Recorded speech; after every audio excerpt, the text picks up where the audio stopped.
नमस्कार, बहुत स्वागत आप सभी का। आपके साथ मैं हूं अभिलाष मिश्रा। आप देख रहे हैं आपकी बात मध्य प्रदेश में अवैध खनन पर लगाम लगाने के लिए एक बार फिर सरकार ने नया नियम बना दिया है, जिसके तहत जुर्माने की रकम कई गुना बढ़ा दी गई है।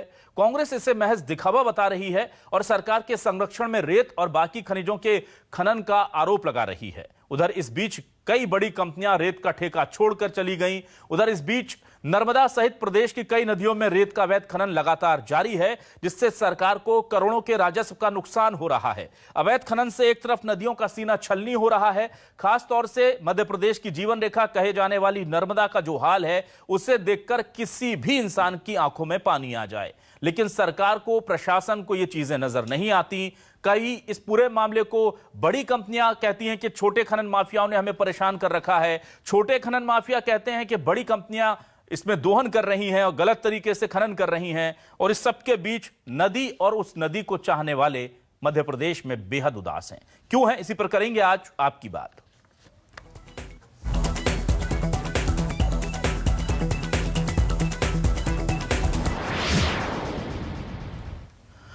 और आइए सबसे पहले देख लेते हैं कि किस तरह के बयान आ रहे हैं इस पूरे मामले को लेकर। क्या कहना है स्थानीय लोगों का, बीजेपी का, कांग्रेस का अवैध खनन को लेकर, सुनते हैं। मध्य प्रदेश खनिज अवैध परिवहन एवं भंडारण नियम 2022 को भी कैबिनेट के द्वारा मंजूरी दी गई है। इसमें माइनिंग के अवैध परिवहन पर सख्ती बढ़ाई गई है, कानूनों को सख्त किया गया है। डंपर पर 1 लाख रुपया, 10 पहिया वाहन पर 2 लाख रुपया, 10 पहिया वाहन 3 एक्सेल पर 2 लाख और 10 पहिया वाहन से अधिक पर 4 लाख रुपया, ये दुगना कर दी है जुर्माने की राशि। कैबिनेट में जो आज अवैध उत्खनन को लेकर प्रस्ताव आया है, वो सीधी तौर पर संकेत है कि शिवराज सरकार ने रेत माफियाओं के समक्ष आत्मसमर्पण कर दिया है। अन्यथा सरकार ये बताए कि रेत माफियाओं को लेकर मुख्यमंत्री जी ने कितनी बार सख्त कदम उठाने की बात कही है, कितनों पर सख्त कदम उठाए गए यह दिखाई दिया है। पूरी माँ को छलनी किया जा रहा है, पूरी तरीके से बर्बाद किया जा रहा है। बहुत खराब हालात हैं, ना किसी के अंकुश में ये लोग आते हैं। प्रशासन इनसे डरता है। लाखों करोड़ों रुपए की रोज रेत चोरी होती है, शासन को टैक्स नहीं पहुंच रहा है और पूरी तरह से भारतीय जनता पार्टी का संरक्षण। ये एक मिली भगत है ठेकेदार और सरकार की कि 262 करोड़ रुपए का टेंडर होता है, 100 करोड़ रुपए टेंडर के लिए जमा कर दिए जाते हैं, मगर जिसका टेंडर होता है वो अपना पूरा काम कर चुका रहता है। जिस प्रकार से उनके दूसरे प्रदेशों में जो ठेके चल रहे हैं, मालगाड़ी के द्वारा पूरा का पूरा माल मुंबई जा रही है, छत्तीसगढ़ में टेंडर है, उनके बड़े बड़े 3-3, 400 करोड़ के टेंडर थे, तो उसको वहाँ महंगी रेत मिलती थी। तो सरकार से जो मिली भगत करके यहाँ से रेत उठा के बाहर भेज दी गई। और जो एक प्रोजेक्ट चल रहा है मुख्यमंत्री आवास योजना, जिसमें सस्ती रेत उपलब्ध कराई जाती है, मगर यहाँ पे 20-20, 30-30 हजार रुपए डंपर के हिसाब से रेत दी जा रही। कहाँ से गरीब आदमी 2 लाख रुपए मकान बना। तो जाहिर सी बात है कि रेत खनन को लेकर के जबरदस्त आक्रोश है लोगों में। और हम क्या सवाल उठा रहे हैं, ये आपको दिखा देते हैं। न्यूज 24 मध्य प्रदेश छत्तीसगढ़ के सवाल। रेत के खेल में नर्मदा बेहाल, माफिया हो रहे हैं मालामाल। अवैध खनन पर कंट्रोल नहीं हो पाया, कार्रवाई के नाम पर अब जुर्माना बढ़ा है। बड़ी कंपनियां क्यों हो रही हैं फेल? क्या प्रशासन की मिलीभगत से चल रहा है खेल? यह बड़ा सवाल है। एमपी में जारी है रेत का काला कारोबार, माफिया के आगे क्यों है लाचार सरकार?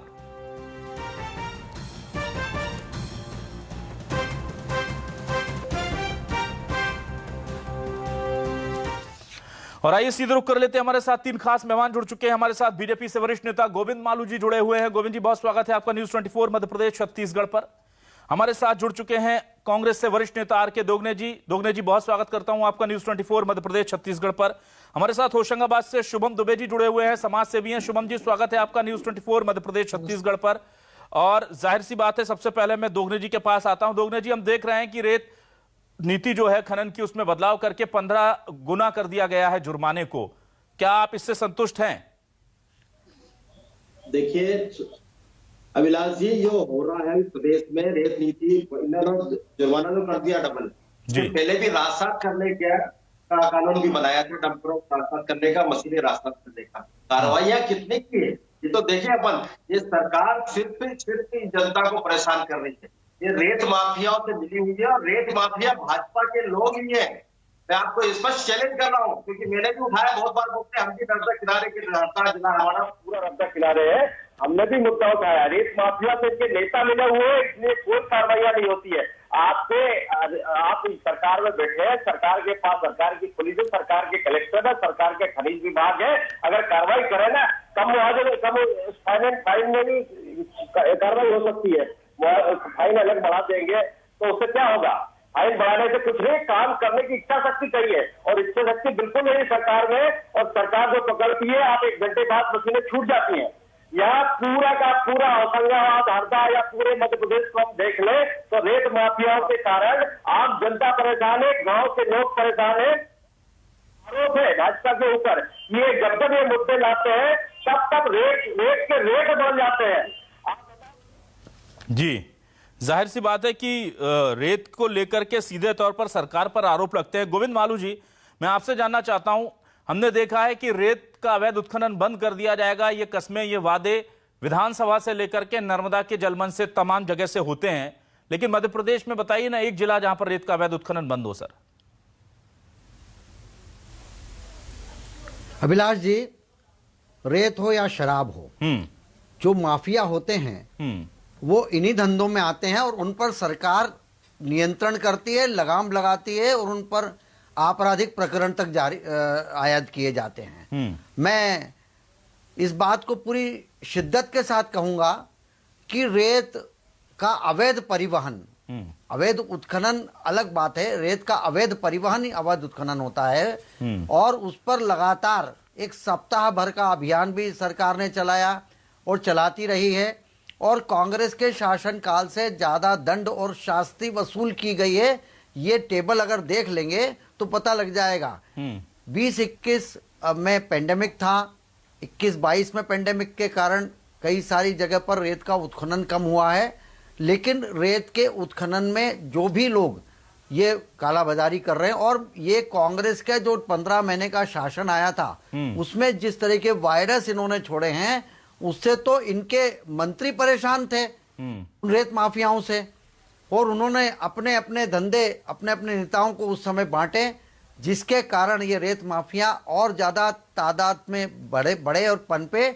लेकिन सरकार ने सख्ती से कदम उठाने के लिए और इन पर बड़ी पेनल्टी लगाने के लिए, पहले तो 1 बार छोड़ना, 1 बार दंड देना, दूसरी बार उसको हिदायत देना और तीसरी बार में उनके राजसात की जाती थी। लेकिन अब जो अभी नया 2022 का जो संशोधन किया है, इसमें जो वाहन है उसको राजसात कर लिया जाएगा, उस पर पेनल्टी कई गुना बढ़ा दी गई है। 15 गुना पेनल्टी अवैध उत्खनन, अवैध परिवहन पर, और 30 गुना रॉयल्टी के ऊपर पेनल्टी लगाई गई है। तो सरकार पेनल्टी लगा सकती है, दंड दे सकती है, कार्रवाई कर सकती है, लेकिन ये सामाजिक बुराई है। और कांग्रेस के मित्र से मैं कहूंगा, इससे सामाजिक बुराई मत करिए। भूमिका भी है विपक्ष ना गोविंद मालू जी, इससे सामाजिक बुराई मत करिए, ये कानून व्यवस्था का मुद्दा है। इस तरह देखिए, नहीं, ये भ्रष्टाचार और माफिया ये सामाजिक बुराई है, इसका मुकाबला सबको करना चाहिए। सरकार ने कानून बना रखा है। मैं मेरे कांग्रेस के मित्र से कहूंगा कि यदि वो भारतीय जनता पार्टी के लोगों पर आरोप लगा रहे हैं तो एक दो ट्रक पकड़ के बताते। अभी तो कई सारा सोशल मीडिया है, कई जमाना है, इसमें 1 मिनट में चीज वायरल हो जाती है।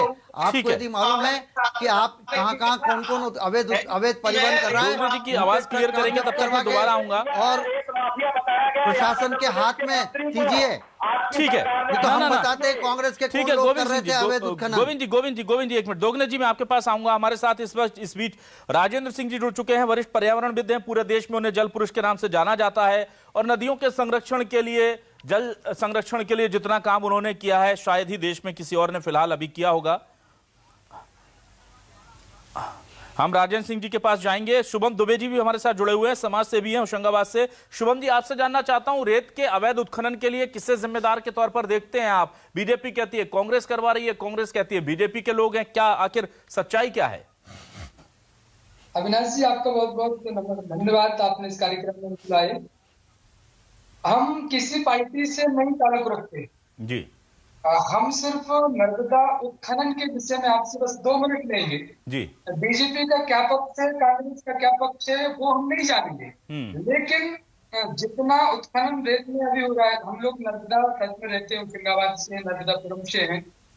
रेत का जितना उत्खनन वर्तमान में होशंगाबाद में हो रहा है, सबकी नजर है, प्रशासन की नजर होती है।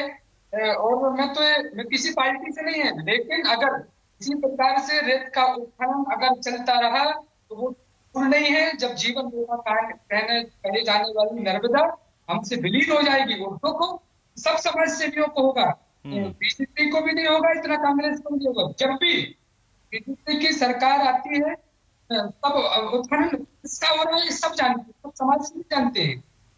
ठीक है, हमारे साथ राजेंद्र सिंह जी भी जुड़े हुए हैं। शुभम जी, आऊंगा आपके पास। राजेंद्र सिंह जी, मैं जानना चाहता हूं कि नदियों को लेकर के संरक्षण की बात करना, विधानसभा में नर्मदा को जीवित इकाई का दर्जा दिया गया इसी मध्य प्रदेश में, और हम देख रहे हैं कि दशकों से अवैध उत्खनन रेत का चल रहा है। कैसे देखते हैं सर आप इस विरोधाभास को, सरकार की कथनी और करनी, चाहे वो कांग्रेस की सरकार हो, चाहे बीजेपी की हो, चाहे केंद्र हो, चाहे राज्य, उनकी नीतियों को? विनाश है ये जो विकास के नाम पर जिस तरह से हमारी जीवन रेखा, नर्मदा, गंगा, इन सब में माइनिंग हो रही है। सरकारें लोगों को खुद लालची बनाती हैं, वो खनन माफिया हो या जो भी, ये सब दलगत राजनीति के हिस्से हैं। और ये जो दलगत राजनीति है, ये सारी पार्टियों का चरित्र एक जैसे ही है। ये सब मिलके इस माफिया के साथ नदियों की हत्या करा रहे हैं, और ये नदियों के हत्यारे हैं। जी देखो, आज भारत में 2/3 से ज्यादा नदियां सूख गई हैं, मर गए हैं, और जो 1/3 नदियां बची हैं वो माइनिंग के कारण। गंगा देखो ना, हरिद्वार के कुंभ क्षेत्र में इन्होंने माइनिंग खुलवा दी अभी 10-12 दिन पहले। चुनाव है लेकिन फिर भी तो। और आप नर्मदा की बात कर ही रहे हैं, इनको नदियां नहीं चाहिए। नदियां इनको केवल जनता को बताने के लिए है कि नदियां हमारी माँ है।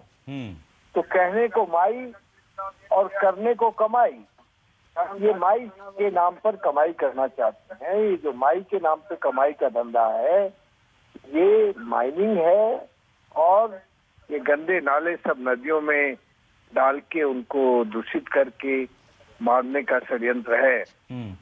मैं आपसे बस इतना कहना चाहता हूँ कि हमने करीब 10 साल पहले बहुत कोशिश करके एक माइनिंग पॉलिसी बनाई थी, और उस पॉलिसी में ये तय था कि नदियां जीवन है, और वो जंगल की तरह जैसे वन होता है, उसी टाइटल में उनकी तीनों तरह की लैंड, उनकी ब्लू जोन, ग्रीन जोन और रेड जोन, ये तीनों तरह की जो नदियों की जमीन है वो फॉरेस्ट की तरह, फॉरेस्ट के टाइटल में आएंगी, और इसमें कदाचित माइनिंग नहीं होगा।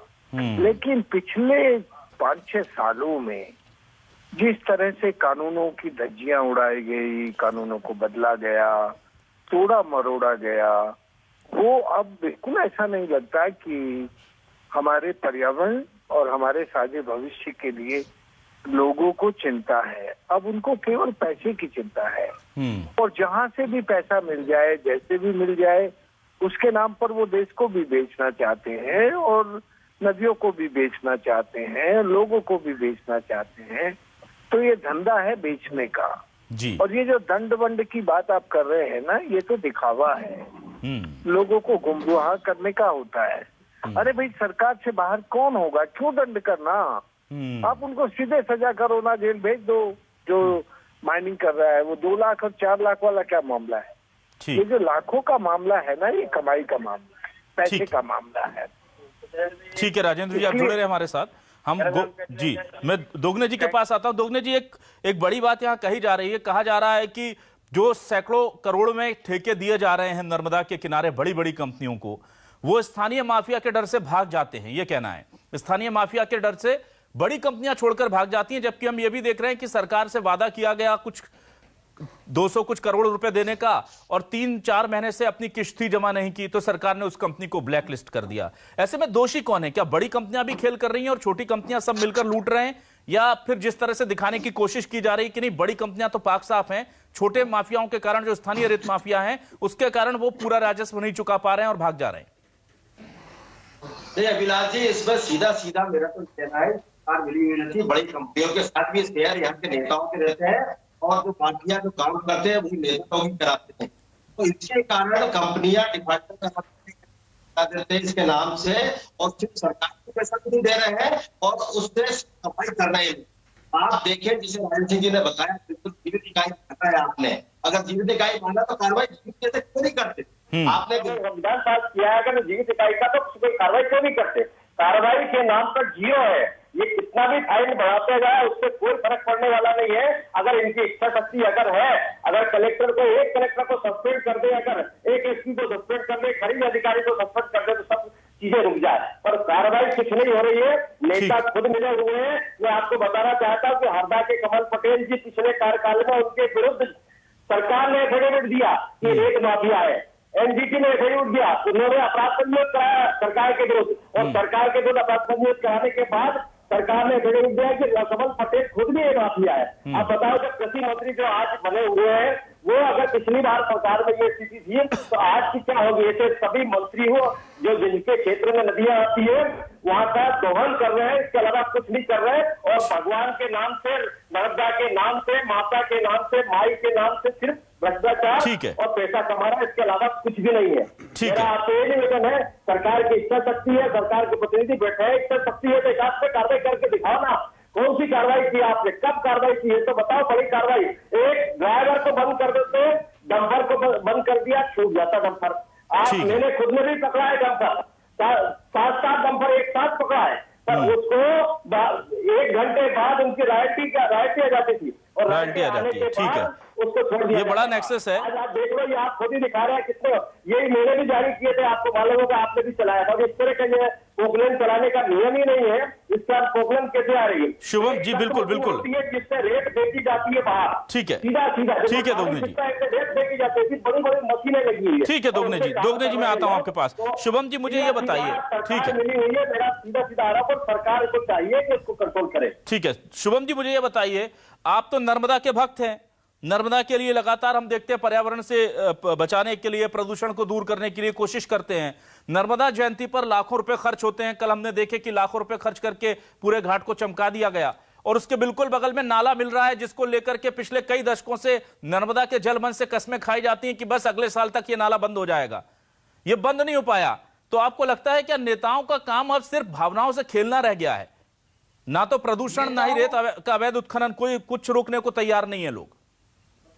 नेताओं का काम अविनाश जी सिर्फ आकर के घोषणाएं करने का रह गया है। वो कोई भी पार्टी का हो, आकर के जयंती पे अपने वोटों के लिए, अपने राजनीतिक रोटियां सेकने के लिए आते हैं, वादे करते हैं और वादे करके चले जाते हैं। उनको क्या दिखता नहीं है कि जहां आप नर्मदा जयंती इतना बड़ा उत्सव मना रहे हैं, उससे 10 कदम में इतना बड़ा नाला, संपूर्ण शहर का जल, नाले का पानी जल में मिल रहा है।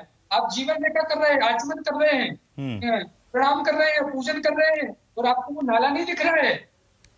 जी बिल्कुल। और उसी के सामने अविनाश जी जस्ट जहाँ आप नर्मदा जयंती मना रहे हैं, इस पार से उस पार आप जाओगे, रात भर उत्खनन चलता है, दिन उत्खनन चलता है। क्या वो प्रशासन की नजर नहीं है? ठीक। गोविंद मालू जी, मुझे ये बताइए सर, चाहे रेत उत्खनन की बात हो या प्रदूषण से मुक्ति दिलाने की बात हो, सरकार जो बातें कहती है, मुश्किल से 200-300 मीटर की दूरी पर जलमंच बनता है सर, जहां पर 1 लाख लोग सुनने आ जाते हैं, चाहे कांग्रेस के मुख्यमंत्री हो रहे हो या फिर बीजेपी के, मैं किसी एक पार्टी को टारगेट नहीं कर रहा हूं, और वो वहां पर आकर के बड़ी बड़ी बात करते हैं और बगल में नाला मिल रहा होता है उसी पानी में सर, और उसके लिए हम देख रहे हैं दशकों से घोषणाएं हो रही हैं, मैं खुद गवाह हूं उसका। तो जब आप 20-20 साल एक नाले को बंद नहीं कर सकते, तो फिर कैसे आप कह सकते हैं कि नर्मदा जीवित इकाई है, नर्मदा हमारी मां है, नर्मदा में न प्रदूषण होने देंगे, न नर्मदा में अवैध उत्खनन होने देंगे? ये बातें बोलने की हिम्मत कैसे हो जाती है सर उसी नर्मदा के जल में खड़े होकर? अभिलाष जी, प्रदूषण के लिए गंगा सफाई अभियान, नर्मदा में किस तरह से प्रदूषण रुके उसके लिए लगातार सरकार प्रयास कर रही है और सरकार को सफलता भी मिली है। अभी जैसे कांग्रेस के मित्र कह रहे थे, मैं उनकी बात का जवाब दे दूं कि ये रेत तो बहुत छोटी चीज है, जो दूसरे खनिज बड़े जो मैंगनीज हो या कॉपर हो या दूसरी चीजें हो, वो सारी जिस ढंग से इनके राज में किस ढंग से उसका अवैध उत्खनन हुआ है, अब तो मैपिंग होने लगी सैटेलाइट, अब नहीं हो सकता ये सब। लेकिन तब इन्होंने क्या किया, इनके खुद के मंत्री इस अभी 15 महीने के शासन में उमंग श्रृंगार कह रहे थे कि दिग्विजय सिंह रेत माफिया से मिले हुए, रेत माफियाओं के साथ संरक्षण है उनका। गोविंद सिंह जी ने लाचार होकर हथियार टेक दिए कि नहीं कुछ नहीं हो सकता, हमारे ही लोग अवैध उत्खनन में लगे हैं। तो देखिए ये जो माफिया और ये जो रेत उत्खनन के धंधों में कांग्रेस के लोग सबसे ज्यादा, तो फिर बीजेपी की क्या मजबूरी है सर कि कांग्रेस के लोगों को गिरफ्तार नहीं कर लेती? न केवल रेत बल्कि दूसरे भी खनिज साधनों का जो दोहन नहीं, उनका जो जिस ढंग से अपने निजी उपयोग के लिए उन्होंने उसका जो शोषण किया है वो किसी से छुपा नहीं है, और इसीलिए इनकी हालत ये हुई। और भारतीय जनता पार्टी की सरकार, आप देखिए दंड के जो हमारी राशि है वो हमने कितनी देखी। मैंने कहा ना, माफिया ये तो हर जगह शराब में हो, रेत में हो, ऐसे कई सारे धंधों में माफिया पनपते हैं। लेकिन उन पर नियंत्रण, पॉल्यूशन को लेकर के आपने कोई जवाब नहीं दिया। मैं राजेंद्र सिंह जी के पास आता हूं। संत हमारे संत मुख्यमंत्री ने पूरी तरह से अवैध उत्खनन बंद करने की कसम खाई है और किसी भी रेत माफिया को नहीं छोड़ा जाएगा, ये उनने संकल्प लिया है। इसीलिए सब जिलाधीश को और सबको रोज वीसी में चेतावनी देते हैं कि अवैध उत्खनन का कोई प्रकरण आया तो तुमको पद से हटा दूंगा।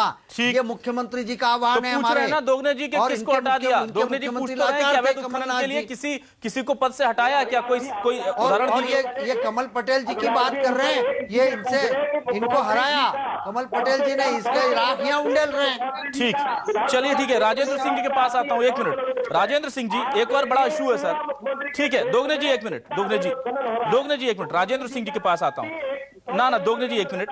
अरे भैया कमलनाथ जी, गोविंद सिंह जी और उमंग श्रृंगार जी के बयान बीजेपी करे, कांग्रेस करे सर, गुनाह तो गुनाह है ना सर। आपका क्या हालत आए, गलती तो गलती है, लापरवाही तो लापरवाही है सर। बीजेपी ने, कांग्रेस ने किया इसलिए बीजेपी भी करेगी, आर्ग्यूमेंट ठीक नहीं। मैं राजेंद्र सिंह जी के पास आता हूं। राजेंद्र सिंह जी आपसे सर मैं जानना चाहता हूं, अब मध्य प्रदेश में हम एक और शक्ल देख रहे हैं कि पहले तो नाले मिलते थे नदियों में आकर के, जिन्हें बंद नहीं किया जा रहा। इनकी योजनाएं पता नहीं कितनी शताब्दियों में पूरी होंगी, मुझे नहीं पता। 20 साल से सुन रहा हूं कि एक प्रोजेक्ट आ रहा है, काम चल रहा है, नाले मिलने बंद हो जाएंगे। अब एक नया शगल आया है राजेंद्र जी कि बड़े उद्योगों को नदियों के ठीक किनारे पर, मुहाने पर बना दिया जाता है।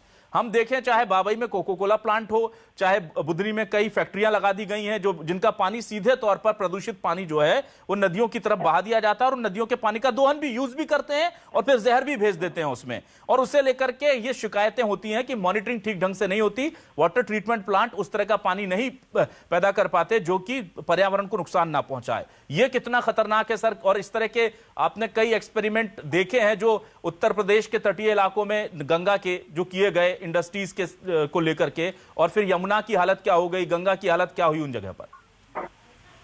देखिए, हमारे वर्तमान प्रधानमंत्री जी ने बनारस में ये कहा था कि मैं गंगा का बेटा हूं और गंगा ने मुझे बुलाया है और मैं गंगा को अविरल और निर्मल बनाऊंगा। भाई गंगा तो अविरल निर्मल बनना तो दूर, वो और ज्यादा प्रदूषित हो रही है, मर रही है। नर्मदा को मैं भी उस यात्रा में गया था। मुख्यमंत्री जी जो अब वर्तमान के मुख्यमंत्री हैं, उन्होंने बहुत भरोसे से ये कहा था कि नर्मदा के दोनों तरफ जी हरियाली बढ़ाएंगे और उसको ठीक करेंगे। जी मैंने तब भी बहुत, आपने यदि मेरी बात सुनी हो तो मैंने तब भी ये कहा था कि देखो ये कहने की बातें हैं, इनको करके दिखाना चाहिए। जो करके दिखाते हैं वो कहते नहीं है, बिल्कुल, जो केवल कहते हैं वो करते नहीं है। मैंने कहा ये संभव नहीं है कि आप 5 किलोमीटर दूर तक इसमें हरियाली की पट्टी बना देंगे। और इसको हरी चुंडी उड़ा देंगे नर्मदा जी को। आप तो बस इतना कर दीजिए कि नर्मदा में जो हमारा पुराना सिद्धांत था रिवर और सीवर को सेपरेट करना, ठीक, हमारी गंगा का नर्मदा का जो गंदा जल है उसको अलग अलग कर दीजिए, बस इतना कर देंगे, ठीक है, तो गंगा नर्मदा निर्मल हो जाएगी। और खन देंगे उसको, वन का जो टाइटल दिया है भारत सरकार ने उसमें कर देंगे तो उसकी अवरक्षा सुनिश्चित जाएगी। ठीक है ये सर। दोनों शब्द इनके भाषणों में तो खूब मिलते हैं, लेकिन इन दोनों के विपरीत ही काम करते हैं। ठीक है सर, इसलिए थोड़ा बताया ठीक है सर, बातों को करके अविनाश जी। ठीक है सर, माफी चाहूंगा, वक्त खत्म हो गया, लेकिन बहुत अच्छी डिबेट आज की हुई और उम्मीद करते हैं कि कम से कम कहने वाले कुछ कर कर दिखाएं। जब नदी के बीच में जाकर के नदी के लिए कस्में खाएं तो जरा बगल में नाले को बहते हुए देख लें। जब विधानसभा के अंदर कोई नेता आकर के कहे कि हमने अवैध खनन रोक दिया है तो वो जरा हरदा, सीहोर, होशंगाबाद, नरसिंहपुर, जिस शहर का मन आए उस शहर में जाके 1 घंटे किसी मुख्य सड़क पर खड़ा हो जाए और फिर दिल पर हाथ रख के बोले कि क्या वो जनता के साथ, पर्यावरण के साथ और मां नर्मदा के साथ इंसाफ कर रहे हैं। बहुत बहुत शुक्रिया गोविंद मालू जी, आर के दोगने जी, राजेंद्र सिंह जी, शुभम दुबे जी, हमारे साथ जुड़ने के लिए, इस पूरे डिबेट में हिस्सा बनने के लिए। नमस्कार।